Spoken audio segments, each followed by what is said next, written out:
Hello. I would like to thank all of the organizers of the United Kingdom Pediatric Glaucoma Society for inviting me to give this presentation today at UKPGS 2022. I think it's a landmark year, and thank you again. And a special thanks to President of the Association, Sir Peng Ka, for inviting me this year, and as well for the invitation that he extended in 2015 to present the Noel Rice Lecture, and instructed by Peng at that time to add a little bit of personal detail in the beginning of the talk about how I became a pediatric glaucoma specialist. I wasn't sure I wanted to go down memory lane that much. I was anxious to present the two main topics I had in mind, and that was that primary congenital glaucoma was a panocular disease, and the second was the launch of a CGRN project, the severity scale, which we are only just now beginning to wrap up. But once I started that walk down memory lane, it was very instructive to me personally, and I enjoyed sharing a bit of my history with everyone. Well, today's instructions were no less soul-searching. Peng has instructed us to give the pearls of wisdom as we see it from where we are in our career now, and the perspective we have to help those who are following in our footsteps to work and advance the field of caring for children with anterior segment dysgenesis. As I thought about it, I realized pearls of wisdom could be interpreted as anything, including surgical techniques, surgical choices, diagnoses, but what it really is what keeps us moving down that path to do the things that we've done, and how have we managed to do that, and in what way can we impart those pieces to others so that they can follow on the path if that is what they choose.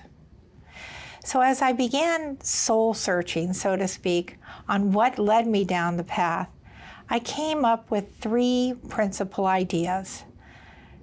One was teamwork, and that was probably the first thing that comes to mind. None of us want to care for these children alone, and none of us really can and do a terrific job at it unless you are with others that can share in the subspecialty care that is required by these complicated cases. I often recall a story that I heard from my brother-in-law, Dr. Robert Grossman, as he was describing teamwork to some medical students. He described it and related it to NASCAR racing. I'm not a fan of NASCAR racing, but the thing I loved that he described was the lollipop man. The lollipop man is the one member of the team who, with a little round flag, signals the driver into the pit and allows him to safely leave.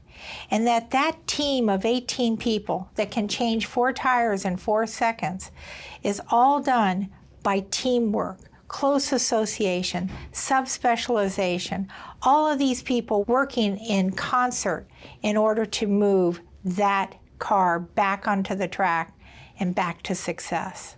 That is no less amazing than us taking a child born with anterior segment dysgenesis. We're not sure of the diagnosis, and we're working to get that child not just from our exam room to the operating room, but ultimately back into the world, and as best possible, seeing and functioning well.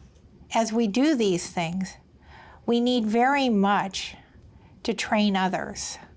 Ulysses, before he left for the Trojan Wars, asked an elder friend to lead his son in his education. That friend's name was mentor. Mentor is now the term we use for people to lead us in education and guide others, and I think that it is probably one of our key roles in the field that we're in. Those who led us had very few mentors. But now, with organizations like UKPGS or CGRN, the Indian Pediatric Glaucoma Society. These organizations are good structures for mentorship.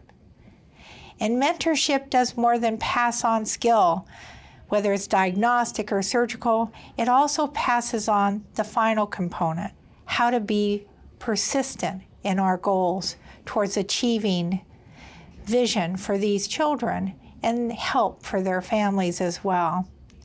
In the final analysis, the one yardstick that we'll be measured by is the care that we deliver to our patients and that we try.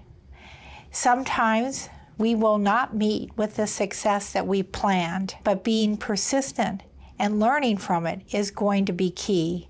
So mentorship involves also training in how to accept these things and move them towards science, because science will be the translation from the clinic to future discoveries and also to future treatments. I think that each of us does our best, and each of us approaches every day with as much talent and energy as we can. But again, keeping in mind that we work as a team, that we share in our ideas, and that together, combining our efforts and through science, we should be able to make advances that will help each and every child, keeping hope in sight. I would like to extend an invitation to all of you to come to Bascom Palmer Eye Institute and visit the Balkan Center. My colleagues, Dr. Elizabeth Hodap, Dr. Peter Chang, Dr. Elena Bitrion, and I would love to show you our little corner of the world. And when you're here, we would love to learn from you, because that is at the heart of this, the collaboration and working together. I want to thank the organizers of UKPGS once again for this very kind invitation. It is such an honor. Thank you to my friends and colleagues and all that I have met over the years through UKPGS, CGRN. To each of you, thank you for helping me down this pathway to help keep hope in sight. Thank you.